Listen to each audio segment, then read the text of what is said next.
Hey everyone, Nathan here, Absurd Being. Today we are moving into the second chapter, Interrogation and Dialectic, which is pretty much all about Sartre. So looking at his philosophy, being and nothingness. Although it's funny, he doesn't mention anybody by name when he's discussing these other philosophies, but that's who he's talking about. He's talking about Sartre in this chapter, and so we're in the first part of the chapter, perceptual faith and negativity, and that's pretty much all the preamble we need. Let's jump into the first part of the video, which is reflection and suspension. So in this is kind of the opening of the chapter, and it's just a look back on what we looked at in the previous chapter and how reflection doesn't quite achieve the aims that it sets out to.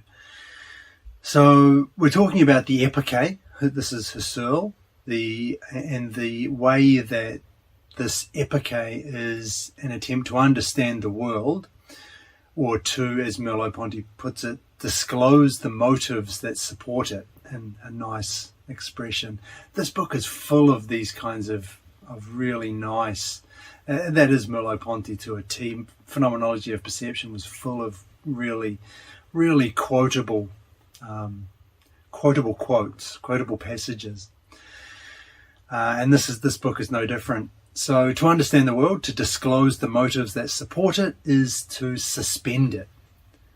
And this suspension is Husserl's epoche. So to suspend the perceptual faith, suspend it so that we can understand it, we can grasp it. However, and so Merleau-Ponty's on board with that's the usefulness of the suspension, the epoche. However, it's been performed incorrectly because it's been carried out through reflection, which transforms the perceptual faith, the world, into a belief among others, founded like any other on reasons. The reasons we have to think that there is a world. But it is clear that in the case of perception, the conclusion comes before the reasons. It is because first I believe in the world and in the things that I believe in the order and the connection of my thoughts. So the perceptual faith, it's not a belief. We've talked about this before. It's not a belief like a normal belief, nor does it turn on reasons. We don't believe in the world because we have reasons for believing it. It's not like it's not based on evidence. It's not that the evidence for the world outweighs the evidence that there is no world, for example. Rather, this perceptual faith grounds belief and reasons and everything else. So without this, the world that of our perceptual faith, you don't get anything else. So it's just not one belief among other beliefs. It's not a belief like other beliefs because it grounds all those other beliefs. It's not founded on reasons because without the perceptual faith, there are no reasons.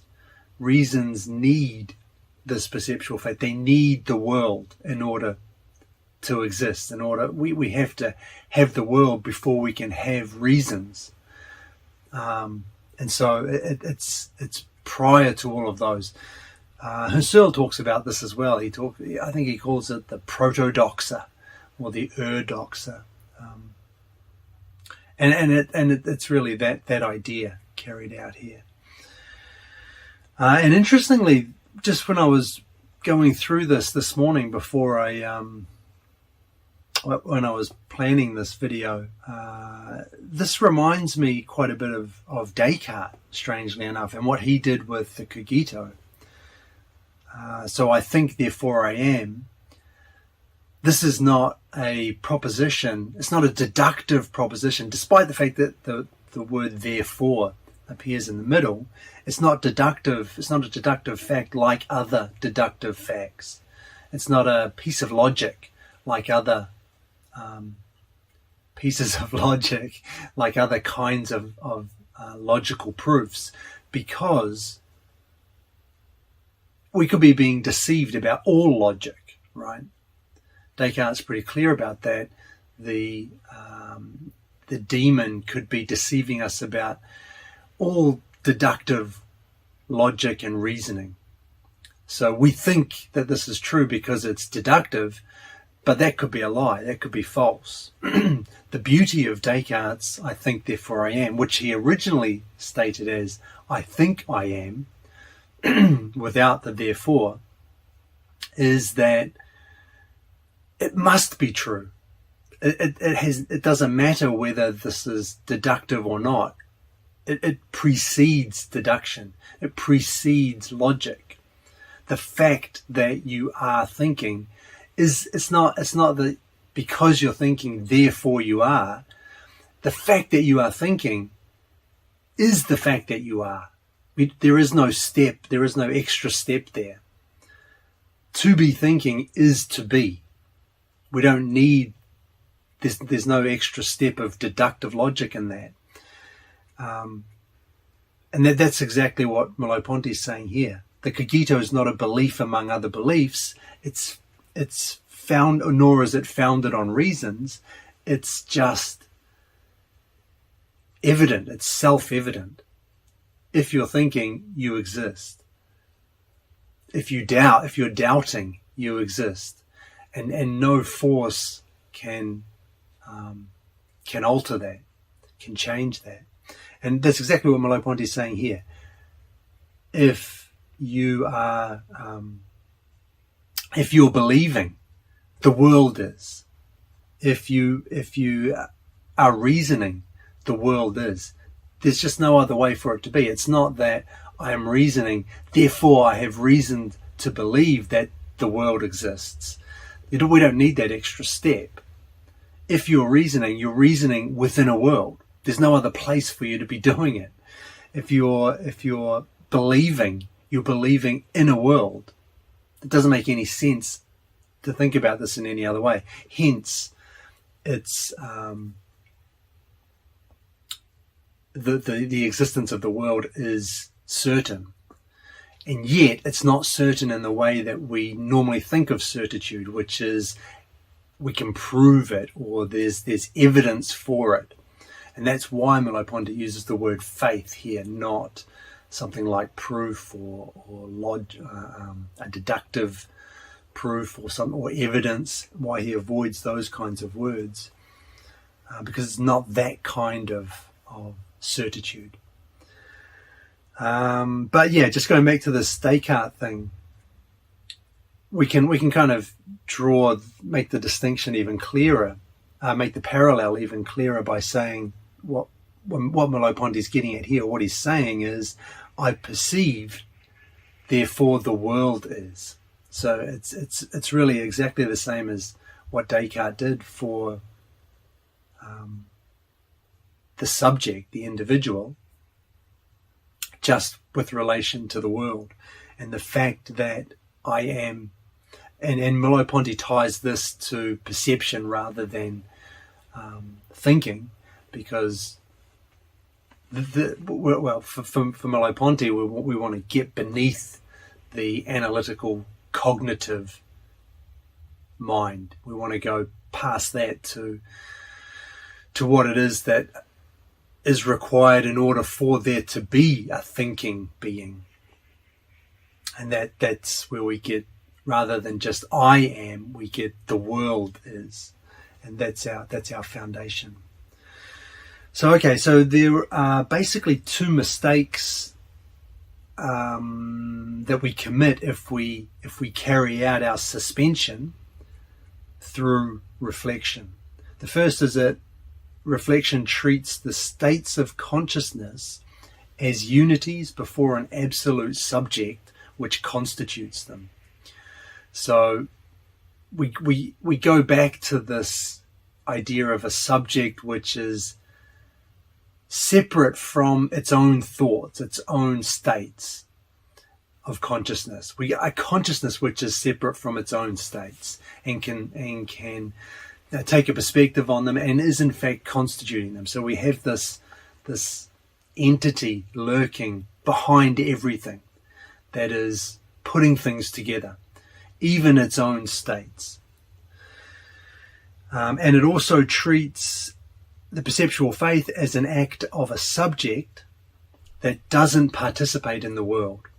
So whereas before it was the subject was separate from its own states of consciousness and was constituting them, now the subject is separate from the world and is constituting that in the same way. And so both of these mistakes that reflection makes turn on a failure to understand the subject properly, that they haven't grasped the true nature of the subject. They've treated it as this transcendental thing, separate from, detached from everything, and constituting reality. To avoid this, Merleau-Ponty says we have to reconceive the subject, that what he calls being subject, and the world, being itself, by concentrating our attention on the horizon of the world at the confines of the universe of reflection.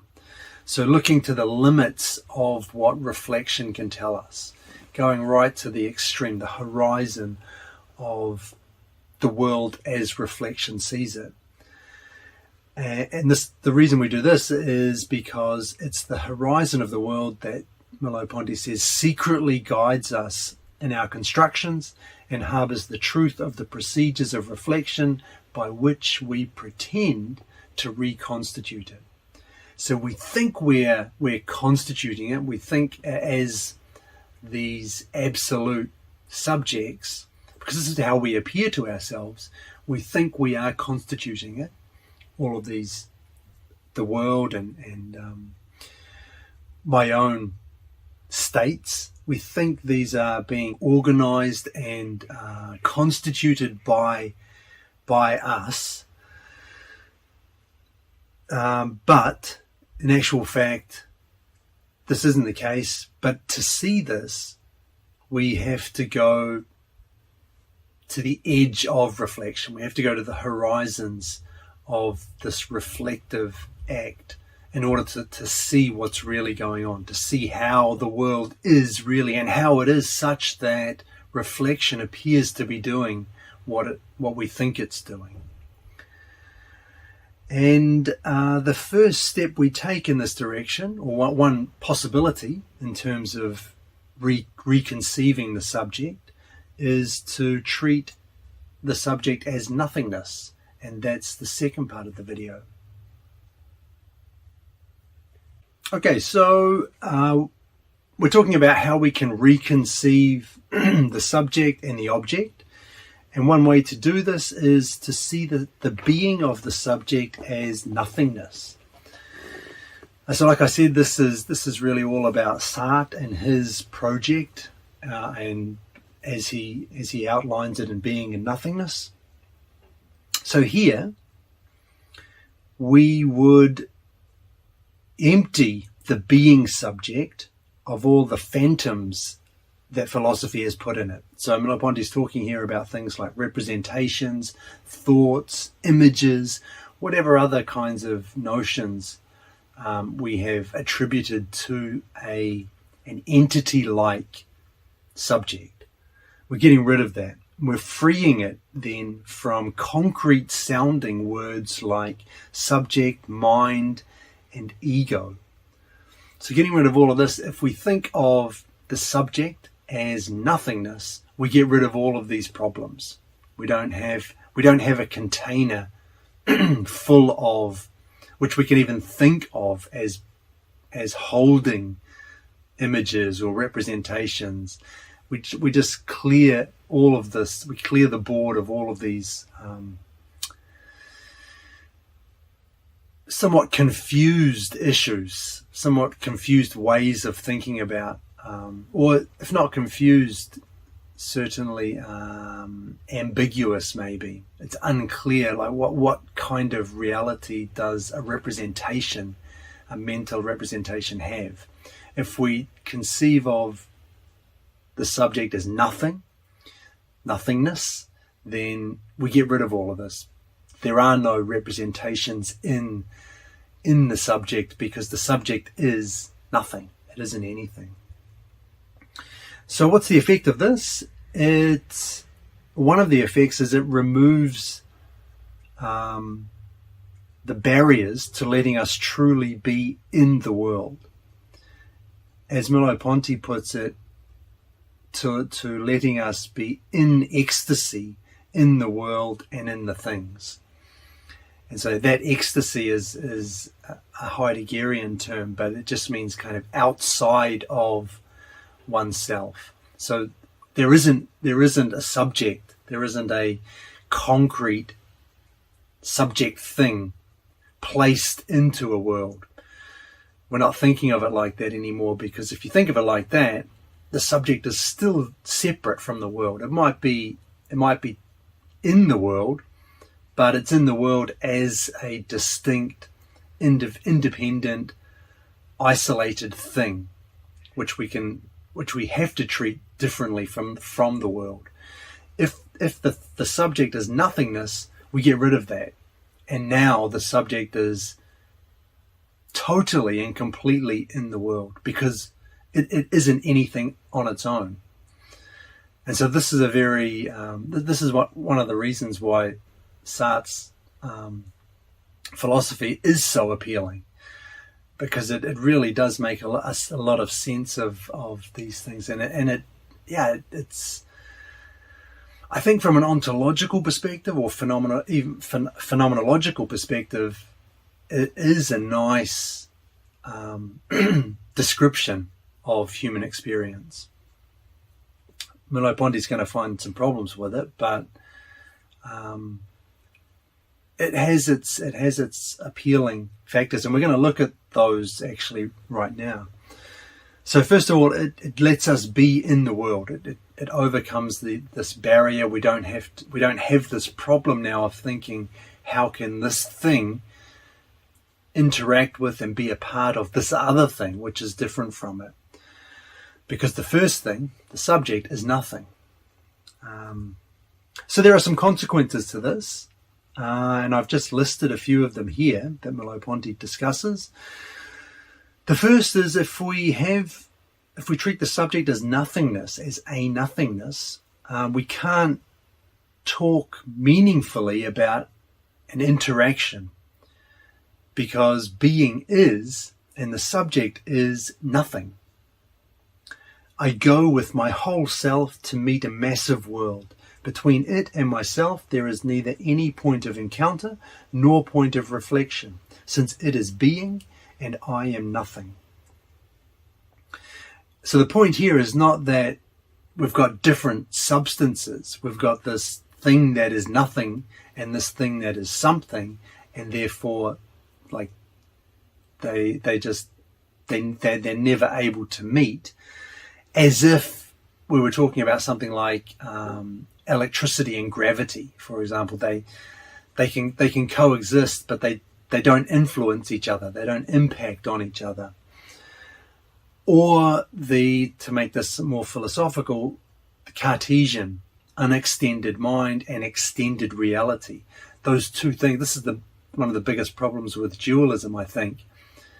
It treats the world as extended and the mind as unextended or unextended, and then there's just no way for them to meet. There's no overlapping point there.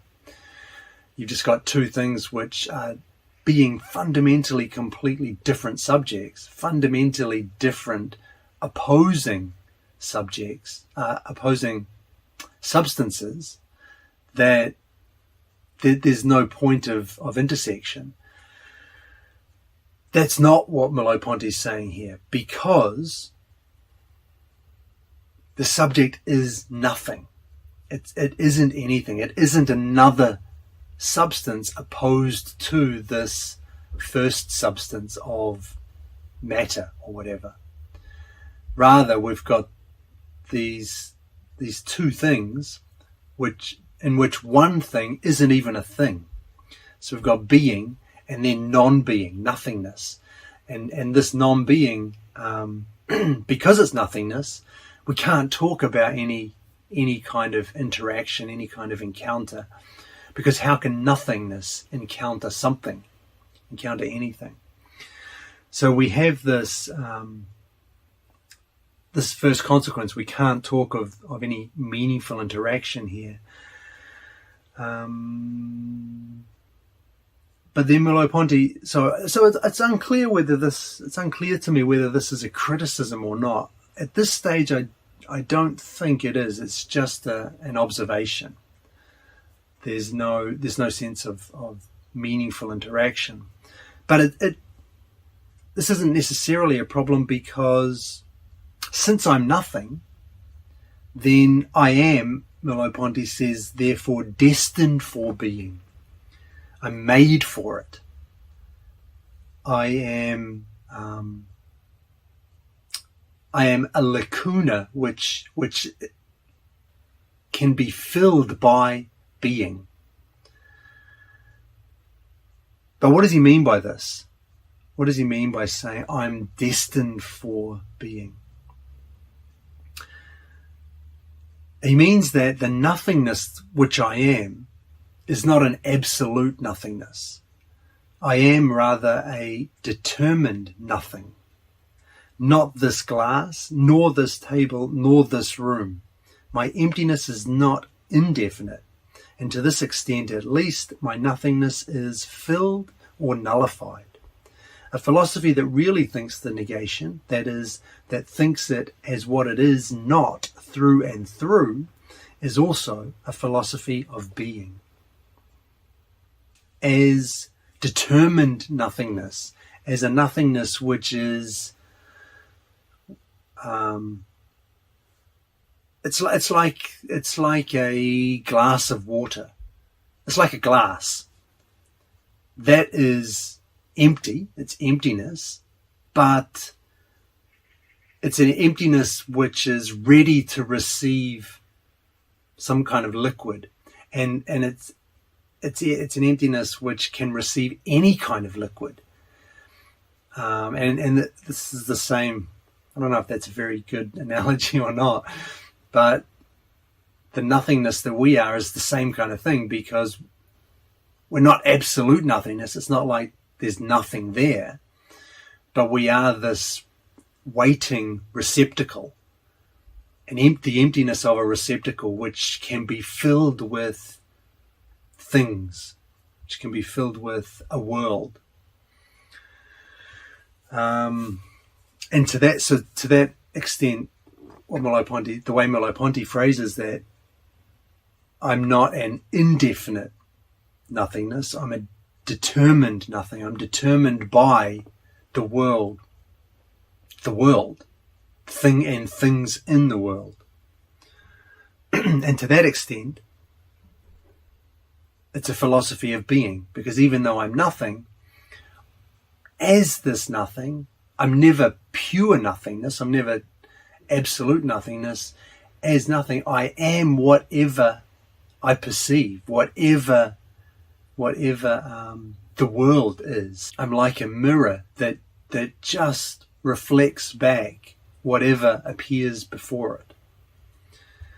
Nothing in myself, but everything in whatever is around me, whatever's before me.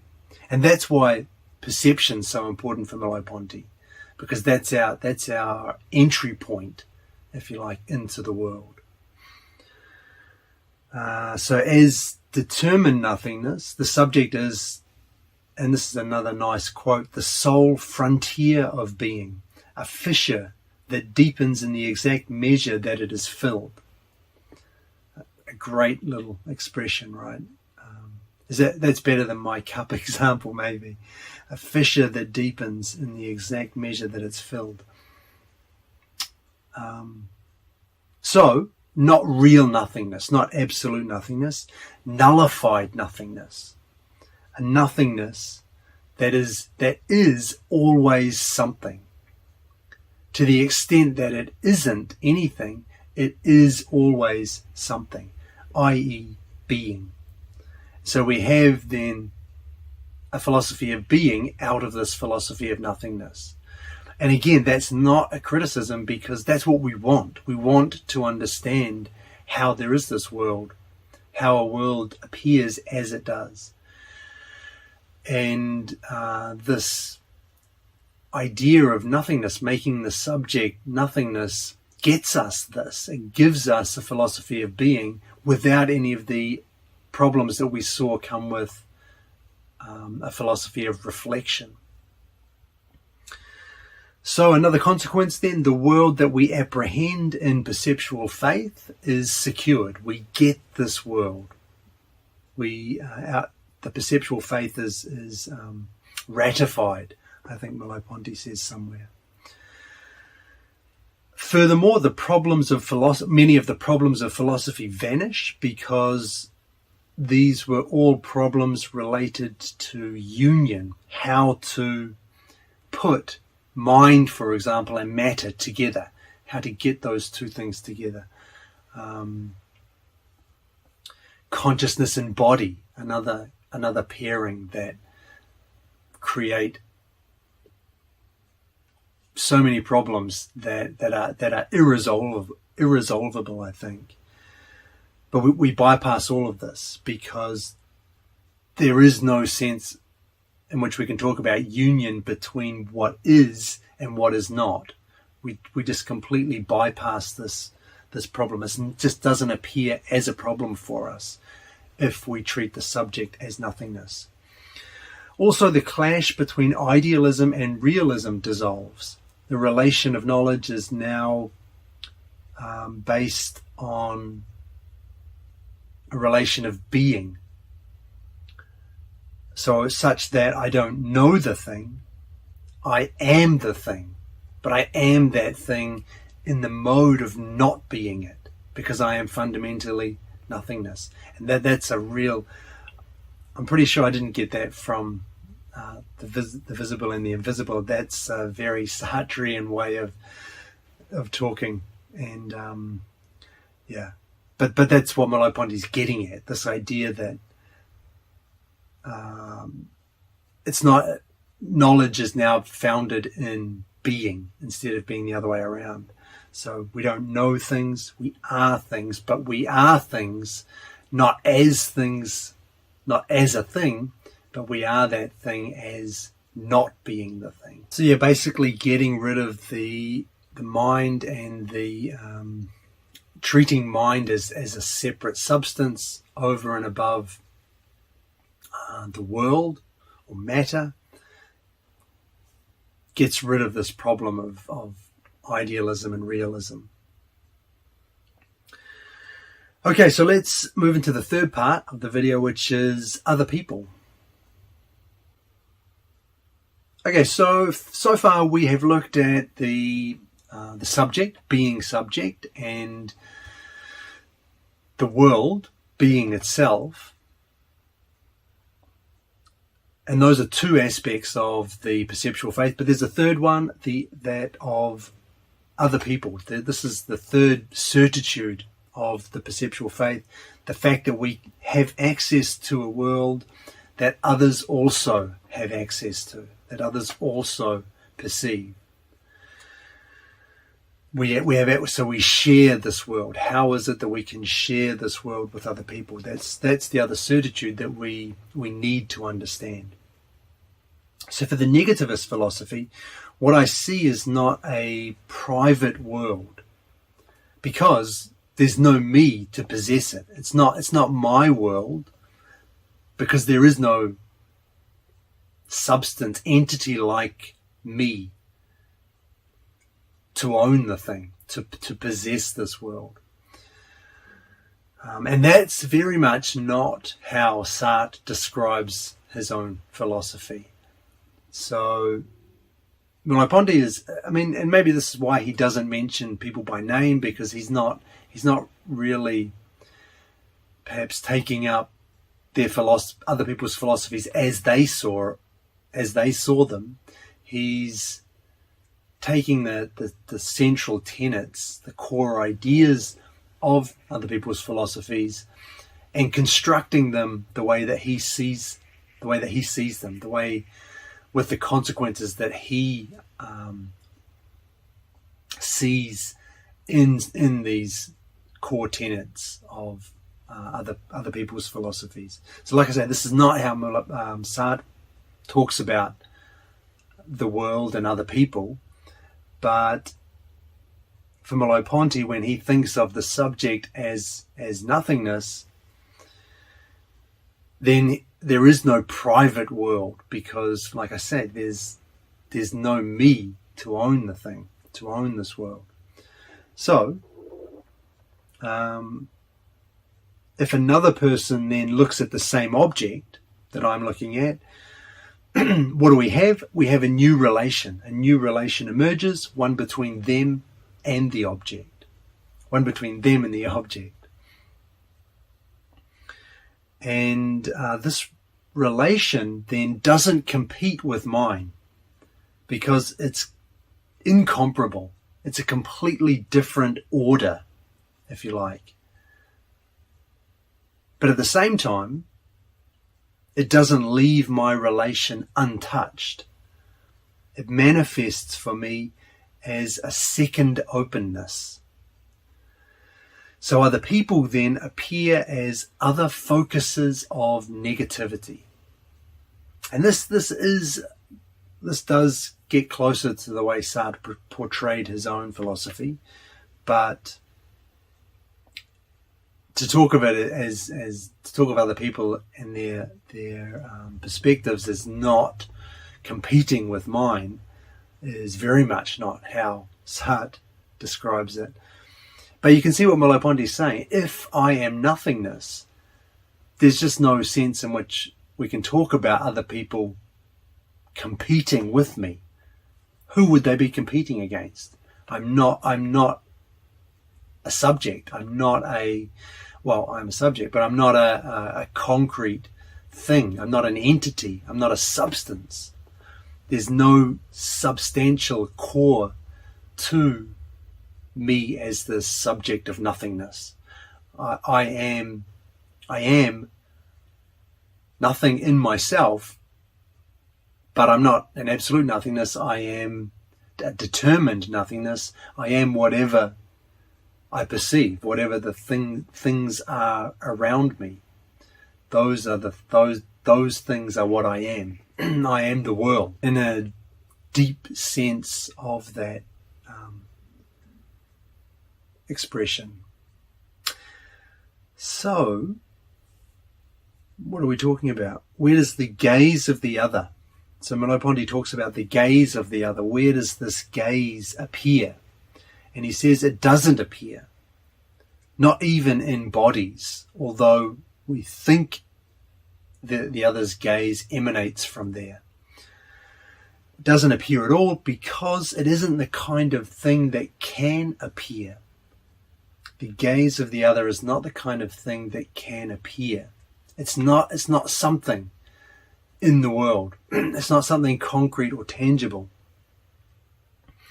Instead, Merleau-Ponty says the other is born from my side. Another great expression. And what he means by that is that since the other appears to be a focus of negativity, seems to be a focus of negativity, and since I am nothingness, then the other people can only appear as a kind of doubling of me.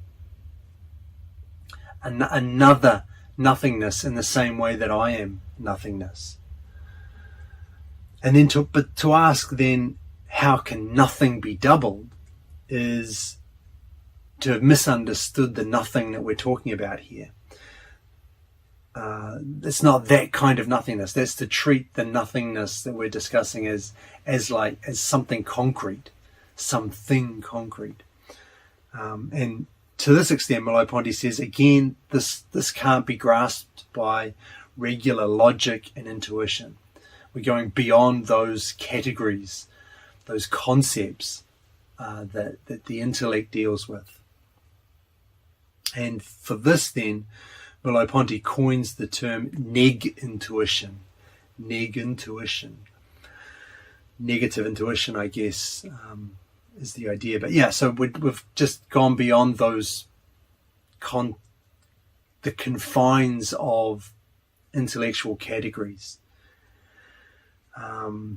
So there's no problem with talking about nothingness being doubled. It's just that other people appear as the same kind of thing as me, which is to say nothing. And he goes on to say that to say I am nothing is in fact to say that I am my body and my situation. So when we say that there can be multiple nothingnesses, all we're saying is there can be multiple bodies and situations. Cool. And all of this yields neither a proof of the other, because we're starting from ourselves. We are, in this sense, we are absolute, and because we can never get outside our own perspective. This is the only perspective that I will ever have, or you will ever have your own. We can never get outside that. So we're starting from ourselves. We'll never get to a proof of the other, a concrete proof of the other. But again, that's what the perceptual faith is all about, right? The fact that we don't need this kind of proof. It goes beyond that kind of proof. So this doesn't give us a proof of the other, nor does it give us an experience of the other, because that's impossible. Rather, we get an experience of my passivity within being, which I always like seeing this whenever it comes up, the idea that there is this inherent intrinsic passivity to our lives. But there is a greater element of passivity in our lives than we typically tend to think. We typically, and this is kind of a hangover, I think, of Cartesian way of thinking, where we are this kind of self-enclosed entity, and we can decide so much. We can decide more than I think we actually can. There's a lot about human existence which is not under our control, which is just something we just have to take. It's just a brute fact of my existence. And then Merleau-Ponty talks about it here. There are some things I just have to assume. My situation presents aspects that escape me. So I'm not a constituting subject. The world doesn't exist as I constitute it. And this manifests quite clearly when it comes to other people. There's another situation here, another perspective on being completely outside my own. It just opens up this a different, as we talked about a couple of videos back, a different possibility of the world. The world is revealing a different possibility from my own, and that just takes away the centrality that we're usually afflicted with. The idea that I am the center of the universe. It just gives us this other perspective suddenly, which just throws in this element of passivity to my being. And another thing, since being fills the nothingness that I am, or that I am not, i.e. I identify myself with being, and other people are other opennesses on being, other perspectives on being, then this gives them a kind of power. And so Merleau-Ponty says, in this measure, I'm exposed or menaced. And this possibility is realized in shame. So shame, this is just straight back to Sartre, exactly what he talked about. The other people expose this, they expose me, because I am, as nothing, as nothingness itself, I'm open to them. I am I'm always at risk of being interpreted by other people. They draw their own conclusions on me. And as Merleau-Ponty says, I myself am nothing. I have no recourse if other people interpret me or see me in a certain light. As nothingness, there is no clear, there's no certitude when it comes to what I am. I can't say, no, I'm not that thing, I'm this thing, you've got it wrong, because in actual fact, I'm not anything. It's not like I'm not a table, right? I'm not a thing like a table, which we can say, it's got four legs, it's got a top, put things on it, that's a table. It's not whatever I am. I'm not that kind of thing, and this indeterminacy leads to or manifests in shame when other people determine me as something, as something, when other people determine my nothingness as something. So finally, Merleau-Ponty says the other or other people appear neither as things nor in a particular place, but as presences seated nowhere, with the ubiquity of oniric or mythical beings. So they appear for us as a brute fact that I can't understand, who can't be, who don't make any sense, because I am as nothingness, but in that sense, as this perspective, as this nothingness that is a perspective on the world, I can't get outside this perspective. I alone am. So other people, they represent this kind of inconceivable fact from my perspective, because how can there be another perspective like mine?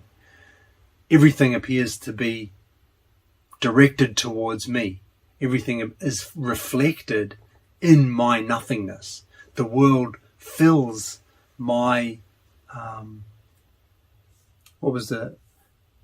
fills the fissure that I am. And that's the only thing that I'm aware of, that I know, that I can experience. So they appear as a brute fact that I can't understand, but at the same time that I can't deny either. So this other source of, this other focus of negativity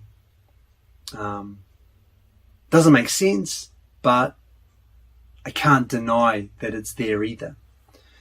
So they have this, other people have this kind of ambiguous sense from this perspective. Okay, let's look at a few closing thoughts to wrap up this video. So basically here in this section, I've just got a couple of quotes which I think sum up what we've covered so far. The first one is on reflection. It's kind of comparing reflection and negativity. While a philosophy of consciousness or of reflection can justify the perceptual faith in the unicity of the world only by reducing it to a consciousness of the identity of the world, and by making of illusion a simple privation, a philosophy of negativity entirely ratifies the pretension of the perceptual faith to open us to a world numerically one, common to all, through perspectives that are our own, because the solus ipse, as fundamental negation, is in advance open upon a background world that exceeds all its perspectives.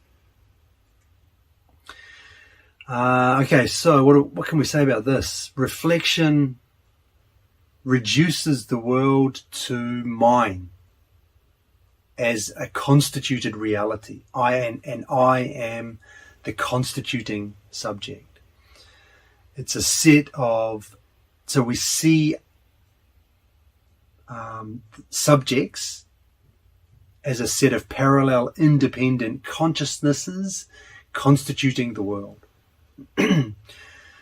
Not therefore an identical world, but it's not therefore a world, rather it's a consciousness of a world. That's what we get with reflection.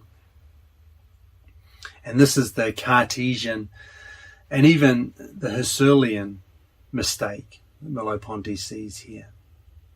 We don't get the world, we get instead consciousness of a world. Negativity, however, gives us a world prior to the subject, who is then a fundamental negation of that world. So the world then exceeds all subjects precisely because the subjects are merely perspectives on the world. And it gives us a world then that is a meeting ground, which is being, in which all of these consciousnesses inhere through a situation. So all the consciousnesses, instead of being separate, independent, parallel, constituting forces, constituting powers, we have this prior world within which all of these subjects as nothingnesses, as perspectives, can fit, if you like, through not being a fixed concrete thing, but through being a situation, being part of the world as a situation, not as an agent, not as a subject. We're not crystallizing the subject into a thing. And the second quote then is that negativity postulates that everywhere it is a matter of the same being. All that is partial is to be reintegrated. Every negation is in reality a determination. The being self and the being other and the being in itself are fragments of one sole being. The negativism, if it is rigorous, absolute, is a sort of positivism. When we have gone beyond the first steps, the radical distinction between being and nothingness, we find at the center of things that the opposites are exclusionary to such an extent that the one without the other would be only an abstraction, that the force of being is supported by the frailty of the nothingness which is its accomplice. Everything is obscure when one has not thought out the negative. Everything is clear when one has thought it as negative. So in negativity, being self, being other, and being itself resolve into one sole being, or into world. So here being and nothingness appear as opposite, or being and nothingness appear as opposites. They seem to be opposites, but they actually pair together. They come together such that both are required. They are both moments, if you like, in a fuller, more complete totality, which is the world, or this one soul being we're talking about. Either being in itself or nothingness is an abstraction. And this is exactly what Sartre says, that on their own, they are abstract ideas, that they don't correspond to anything real. Rather, what's real is the combination, the two together. So they're two parts of one greater whole, one greater totality, that can't be conceived of as parts. So they aren't two parts that originally come together. Rather, there is this whole which can then be broken up into parts, intellectually, abstractly. So ultimately, the negativism is a kind of positivism. If we follow it through to its conclusion, it yields not nothingness, but being, this one soul being. Further, Merleau-Ponty says it also solves the problem of why there is something rather than nothing. And it does this by dissolving the problem. There isn't something rather than nothing, because the nothing could not take the place of something or of being. Nothingness inexists, and being is. There's no, to talk about, to even ask the question, why is there something rather than nothing, is to already have gone astray, because nothing, there cannot be nothing in place of something. And Bergson actually has explained this in much more detail, why this doesn't work within a metaphysical register, which I think is better because that's where it actually belongs. But Merleau-Ponty's getting at the same kind of thing here. The question just doesn't make sense. To ask it is already to have misunderstood the situation. So at the end of the video here, remember the problem with reflection we saw at the very beginning was that it sees the subject as absolute, as transcendental, something detached from everything, something which constitutes, therefore, everything. And negativity avoids this problem because the neg intuition that we're talking about here of nothingness gives us something which can suspend its adhesion to the world, can affect this, the epoche, the suspension, step back from the world to have a thought of it, to be a perspective on being. Yet it's something which is nothing in itself. So it's not something opposed to being or outside of it. So negativity gives us the situation where I am detached from the world, but detached as nothing. And that allows there to be a thought on the world, without there being something in addition to the world that then needs further explanation, and that then we have to wonder, how can this thing interact with this other thing that is the world? It just bypasses all of those problems. So it must be time for a summary. So first up, reflection and suspension. We saw here that reflection carries out the epoche, or the suspension, incorrectly. It sees ultimately the world as a belief among other beliefs. And that's because it's basically just so reflective. It starts from that notion of a constituting subject. So we're already embroiled in thought and concepts, and everything turns on these kinds of intellectual acts. And that means that we're not properly suspending the world. We think we're suspending it, but we're still in it. And so we haven't gotten out enough when we carry out the epoche through reflection. And we saw that essentially the problem with this was that it's a failure to understand the subject. It treats the states of consciousness as unities before an absolute subject, which is constituting them. And it detaches the subject from the world, but not in order to carry out the epoche, the suspension. Rather, it understands the subject as detached from the world. That's the consequence of the suspension, when the suspension is carried out from reflection. And then we looked at the subject as nothingness. And so here, this is Sartre, this is his philosophy. The subject is conceived as a perspective, fully in the world.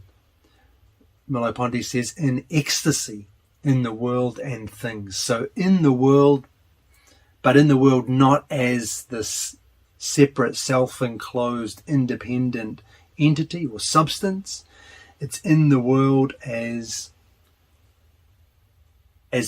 a part of the world, as nothingness, in the same way that maybe a mirror is in the world, or I'll go back to it, the glass, in the same way that the glass is in the world. So the subject as nothingness, however, is not an absolute nothingness. It's a determined nothingness, or, as Merleau-Ponty says, a nullified nothingness. So it's nothing, but it's a nothingness which is always something, because it is, in order to be at all, it is filled with the world. And that's the sense in which this nothingness is in the world. Then we looked at other people, and other people are they're other focuses of negativity. So they can exist with me in the same world, because this world isn't mine. I can't have ownership of anything in this world or of the world itself, because I am nothingness. We also looked at the gaze of the other and shame. The gaze being the way the other appears as a doubling of me, born from my side, Merleau-Ponty says. So they don't appear as, or their gaze doesn't appear as coming from a body over there, although that's how we usually think of it. Rather, their gaze, because they are nothingnesses as well, their gaze doesn't come from anywhere specific. It is this presence which is seated nowhere. And shame, because I am being, and the other is an opening on being. I, as nothingness, am the being that fills me, and the other is an opening on being, is a perspective on being. So the other menaces me, and this manifests in the emotion of shame. So this idea of the subject as nothingness, it ratifies perceptual faith. It turns out to be a philosophy of being rather than of nothingness. So we get to an understanding of world, of being, by understanding the subject as nothingness. So that's pretty much where I want to finish today. This video, or this part of the chapter, kind of argues in favor of this philosophy of nothingness. It's kind of setting it up, giving it the strongest standing possible before Merleau-Ponty will isolate the problems that come along with it as well, why he's ultimately against it. But that is a discussion for future videos. Thanks for watching, and I'll catch you next week, hopefully.